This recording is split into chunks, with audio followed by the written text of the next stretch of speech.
দিনহাটায় BJP নেতা অজয় রায়ের বাড়িতে হামলার অভিযোগ উঠল রাজ্যের মন্ত্রী উদয়ন গুহের লোকজনের বিরুদ্ধে। এমনকি সেই মুহূর্তে সিসিটিভি ফুটেজে এসেছে প্রকাশ্যে।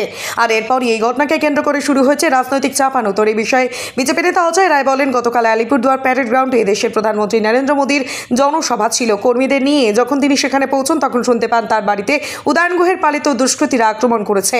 পুলিশের উপস্থিতিতে তার বাড়িতে ঢিল ছোড়া হয়। সেই সময় তার বয়স্ক মা এবং স্ত্রী সন্তান বাড়িতে ছিল। এদিকে তিনি হামলার মুহূর্তে সিসিটিভি ফুটেজও প্রকাশ্যে আনেন। তবে এই বিষয়ে এখনো তৃণমূলের তরফে কোনো প্রতিক্রিয়া পাওয়া যায়নি। গতকাল আলিপুরদুয়ারে আমাদের দেশের প্রধানমন্ত্রী নরেন্দ্র মোদীজির একটি সভা ছিল। তো আমি যখন দিনাটা থেকে আমাদের ভারতীয় জনতা পার্টির যারা কার্যকর্তা তাদেরকে নিয়ে যখন আলিপুরে পৌঁছই, হঠাৎ করে শুনতে পারি আমার বাড়িতে উদয়নগড় কিছু পালিত দুষ্কৃতিকারী তারা আমার বাড়িতে হামলা চালায়। আমি বিষয়টা প্রশাসনকে অবগত করি, কিন্তু প্রশাসনের যে ভূমিকা আমি দেখতে পেলাম অত্যন্ত নিন্দনীয় এবং লজ্জাজনক। তারা প্রশাসনের লোক নাকি তৃণমূলের কর্মী সেটা থেকে আমি বুঝে উঠতে পারছিলাম না।